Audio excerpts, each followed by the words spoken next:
Another example of the most stable chair. This one I have two substituents on the same side. This one is the cis.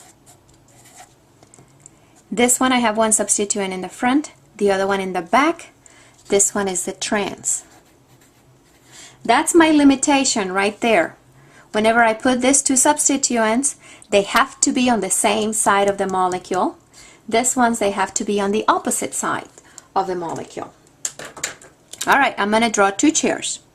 One for the cis and one for the trans. And what I want to do is that I want to go straight to the most stable chair. Oh, that's not pretty, but that's what we have to work with. All right, this is 1, 3. This is also 1, 3. I'm going to mark my positions in pencil. I always start on my favorite carbon.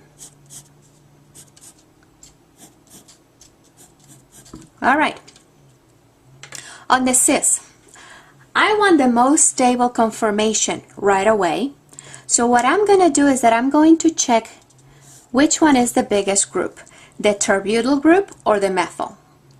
Obviously the tertbutyl is bigger, bulkier, and bulkier substituents do much better on equatorial position. So what I'm going to do is that I'm going to actually put my bulkiest group on the equatorial position first. So the equatorial position on this one happens to be going down. I'm not thinking about axial or equatorial yet. That's coming, but not yet.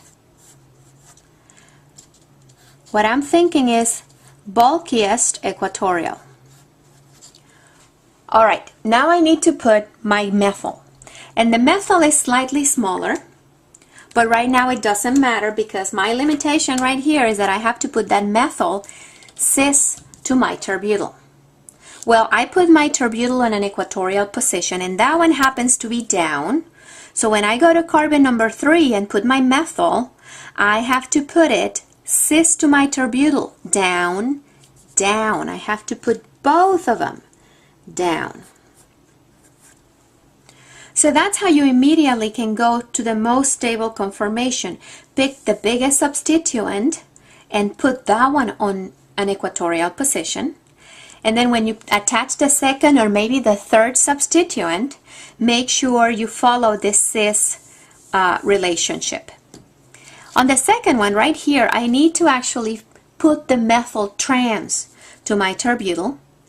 And if my tertbutyl is down, that means that trans to down, it has to be up. Well, on carbon number 3, the up position happens to be axial. There's nothing I can do right there. So you go ahead and you put the methyl trans to your tertbutyl. It's axial, it's okay. Just don't worry about it. Because this right here is the most stable conformation for the trans isomer. If you were to flip this chair, that equatorial tertbutyl would go to axial, and that's really bad. The methyl would go equatorial, but that doesn't do anything because the biggest group, when you flip this chair, the biggest group goes axial, and that is bad, that is worse. So this one is your lowest energy, your most stable conformation for the trans. This one right here is your most stable conformation for the cis.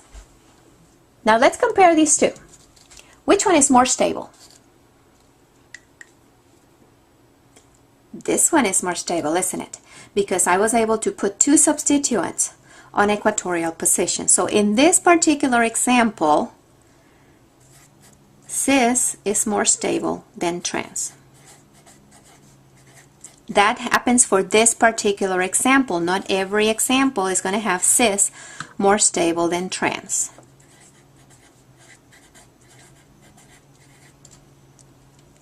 Do the same example, but put this methyl on carbon number 4 and do the cis and the trans and see which one is more stable.